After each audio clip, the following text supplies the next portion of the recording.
익명성에 뒤에 숨어서 필부의 신분으로 대중들한테 다가가기에는 좀 한계가 있지 않았나 그런 생각을 많이 했고, 또 와이프가 인터뷰를 하는 게 또 앞으로 보면 더 좋은 방향으로 될 것 같다라고 적극 권장을 해줘가지고요, 이렇게 용기를 냈습니다.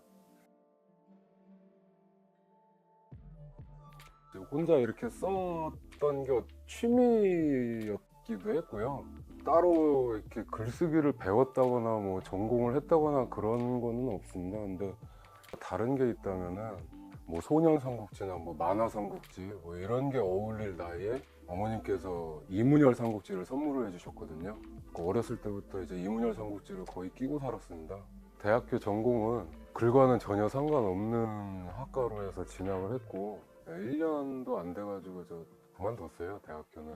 직업은 제가 구체적으로 말씀드리기는 힘들고 그냥 공기 같은 직업입니다. 그냥 뭐 길거리 가다가 저 사람이 저기서 저거 하고 있네, 여기도 있었는데 저기도 있네, 이런 월급쟁이들과 이렇게 크게 다른 거나 뭐 그러지는 않아요. 일종의 이제 좀 암형과 같습니다. 아버지께서 이제 자연을 사랑하시는 분인데 저희 형이 하나 있거든요. 형은 이제 좋은 강이고요, 제가 이제 좋은 산이었습니다. 솔직히 말씀드려서 다치킨 자 규제로는 술에 취해서 쓴 글이었어요. 그때 좀 화가 나 있는 상태였는데 잘못된 부동산 정책 때문에 이제 형이 사실 이제 저희 동네로 이사 와서 같이 살기로 했는데 그게 무산이 됐거든요. 근데 거기서 일단 비공개 처리가 됐죠. 뭐 비공개 처리된 이유로 납득을 못할 것은 아니었으나 거기서 이제 조금 화가 나서 이제 그 다음 글을 준비하게 됐고, 또 그 다음 글 또한 비공개가 되고, 그러다 보니까 점점 이렇게 한 개씩 더 쓰게 된 거죠. 그 다음에 이제 김현미를 파직하라 그 상소문을 올렸죠. 거기서는 의도를 느꼈습니다. 사실은 이건 글 쓴 사람인 저만이 아는 건데 2주 가까이 검토 중으로 계속 시간을 끌었어요. 그리고 화제성이 이제 잠잠해질 무렵 바로 비공개 처리를 한 거죠. 아, 이것은 정권에 반하는 청원인이 이렇게 삭제를 하는구나. 이제 또 거기서 또 화가 난 거죠. 그래서 이제 심우칠조를 쓰게 된 겁니다. 사실은 심우칠조를 제가 썼던 게 그냥 20만의 동의를 채워서 어떻게든 답변이나 들어보자 하는 마음의 전부였거든요. 근데 그게 그렇게 될 줄은 저도 사실은 상상도 못했습니다. 일단 당연히 겁이 났고요. 왜 겁이 났냐면 이제 밥그릇이죠. 어느 직장 상사가 밑에 직원으로 좋은 선을 두고 싶겠어요. 그런 두려움이 가장 컸고, 와이프도 또 같이 이제 무서워했죠. 근데 와이프도 제 뜻을 또 존중을 해주더라고요. 그래서 이제 용기를 냈습니다. 의견을 또 내는 것도 나쁘진 않겠구나 싶었고요. 그게 전부입니다. 대통령은 누구랑도 싸우고 있지 않습니다. 특견들이 싸우고 있고, 그 특견들의 주인은 가만히 앉아서 구경만 하고 있죠. 목소리를 내야 될 땐 내야죠. 뒤에 숨어서는 안 됩니다. 제 기억에 심우칠조는 보름 정도 걸렸던 것 같아요. 왜냐면은 직장 생활과 이제 글쓰기를 병행을 해야 되니까 또 집에 와서도 또 마냥 글만 쓸 수는 없잖아요. 오래 걸렸던 것 같습니다. 글을 쓰면서 많이 신경을 썼던 거는 없는 사실을 만들거나 확인되지 않은 사실을 뭐 제가 뭐 감히 꼬집는다든지 이런 거는 최대한 피하려고 그래도 노력을 많이 했습니다. 그분 입장에서는 또 그게 맞는 거겠죠. 그리고 그렇게 느끼신 분들이 여러 계시다는 것은 제가 그렇게 썼다는 것이고요. 마땅히 고쳐야 할 부분이라고 생각하는데 저는 저만의 스타일의 글을 쓰고 싶어하는 욕구가 있거든요. 어떻게 좀 타협을 한번 잘 해보도록 할게요. 비겁한 게 맞아요. 네, 비겁한 게 맞다고 생각합니다. 그렇게 느끼는 분들이 또 많이 또 계세요. 많이 계시고 스스로 이제 뭐 자기 합리화일 수도 있는데, 제가 이렇게 인터넷 뒤에 필명대에 숨어서 시민의 입장에서 느끼는 어떤 국정 전반 정책에 대한 어떤 느낌들, 이거를 내기하는 게 오히려 더 진정성이 있고 더 가까운 말들이 아닐까 싶기도 해요. 사실 저도 그런 댓글들이 사실 조금은 신경 쓰여서 이렇게라도 인터뷰를 하는 게 전혀 없습니다.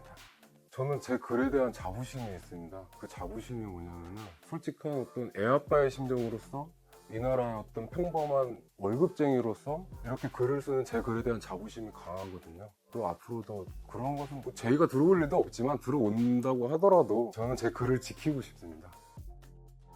진보도 아니고 보수도 아니에요. 지금 여권에서 추진하고 있는 여러 가지 정책들이 있잖아요. 제가 뭐 일부 찬성을 한다고 해서 제가 진보가 되는 것도 아니라고 생각해요. 또 지금 제가 또 이런저런 글들로 여권 인사들을 비판하고 정권을 비난한다고 해서 또 제가 또 보수는 아니라고 보고,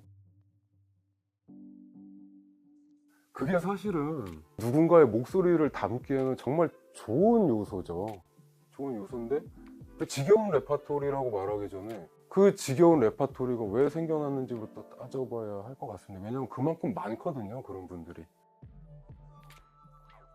계산에 의한 정책을 펼쳐야 되는데 청산을 위한 정책을 펼쳤어요. 경제 정책은 경제 전문가들에 의해서 그 파급 효과를 철저하게 계산을 하고 또 피해를 받는 계층은 없는가 철저하게 따졌어야 되는데 다주택자는 적폐다, 다주택자를 청산해야 한다는 일념으로 부동산 정책을 시행하고 결과적으로 무주택자들이 가장 큰 피해를 입었어요. 지금은 아무것도 아닙니다, 사실. 뭐 한 2, 3년 후 정도 될까요? 그때 전셋값 감당 못 하실 거예요, 아마. 빌라촌에서 출퇴근했던 경험이 있습니다. 퇴근하면서부터 스트레스예요. 주차를 어디다가 해야 되냐. 30분 동안 집으로 못 들어갑니다. 집 주변을 돌아요. 주차할 공간을 찾아서. 그리고 주차를 해도 불안합니다. 집에서 술 한 잔도 제대로 못해요. 차 빼달라고 전화 올까봐. 그 당시 저희 집이요? 방 3개 있었어요. 방 3개 다 있다고 그게 살기 좋은 곳입니까? 학군, 교통, 주변 환경, 편의시설, 인프라. 언론에 보도된 사진 보니까 그 집안에 들어와갖고 집안 구조만 한번 훑어보고 나가신 거예요. 그러면서 무슨 서민의 주거를 논하는 겁니다. 그거 말이 안 되는 거예요. 저는 그렇게 생각해요. 임대주택은 잠시 거쳐가는 정류장으로 봐야죠.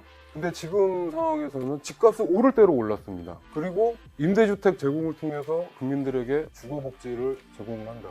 결국에 그러면은 국민들은 평생 임대아파트에서만 살게 되는 거예요. 절대 내 집 마련의 꿈을 이룰 수가 없습니다. 제가 생각하는 주거불안정이라는 것은 크게 두 가지예요. 내가 살고 있는 집에서 쫓겨나야 되는 것, 나머지 하나는 내가 살고 싶은 곳에 살지 못하는 것. 이것도 주거불안정이라고 저는 생각합니다. 자유가 부딪히는 거죠. 쉬고 싶은 자유와 더 일을 하고 싶은 자유. 문제는 더 일하고 싶은 사람은 더 일하고 싶어서 일을 하는 게 아니에요. 그만큼 가족을 먹여 살리려면 그만큼의 수익이 있어야 된다는 거죠. 그 수익을 얻고자 하는 노동자의 어떤 욕구를 국가가 과연 법으로서 강제하는 것이 옳겠는가라는 물음이었죠. 윤희숙 의원님의 대답을 제가 뭐 어떻게 평가를 할 수는 없지만 사실 가슴은 많이 아프죠. 그분이 말씀하신 대로 제가 생각해도 수익은 줄어들 겁니다. 그게 현실이 곧 될 거고요. 사실 쓸 때는 통쾌합니다. 제가 왜 정청래 의원과 민주당 부대변인 예형 논쟁에 끼어들었냐면요, 이인희에 의한 정치를 원해요. 그러나 그들의 발언이 사실은 잔인한 발언들이죠. 예형은 결국에는 목이 베어져서 달아나는 사람이잖아요. 그거를 뭐 극단적으로 해석하면 너 그러다 죽어, 이 정도로도 해석할 수도 있고, 정청래 의원 같은 경우 금태섭 의원이 가면서 덕담 한마디도 건네줄 수도 있는데 상당히 그 글은 저한테 비꼬는 글로 다가왔거든요. 그런 글에 대해서는 앞으로도 그렇고 아마 계속 제 블로그에 댓글이나 안부글을 보면은 제 글로 인해 분이라도 풀었다는 분들이 많이 계시고, 또 저한테 이런저런 본인의 사연들을 들려주면서 대신 글을 좀 써달라고 요청하시는 분들이 많아요. 제가 스스로 발을 들인 부분도 있지만은 그분들이 또 제 발길을 또 잡아 끄는 것도 있어요. 저도 언젠가는 잊혀지고 또 사라질 거예요. 대중의 관심이라는 게 그렇잖아요. 그러나 지금은 제 목소리에 힘을 실을 수 있다는 것에 대해서 감사할 뿐입니다. 그리고 잊혀지는 순간이 다가오기 전까지 계속 목소리를 낼 생각입니다.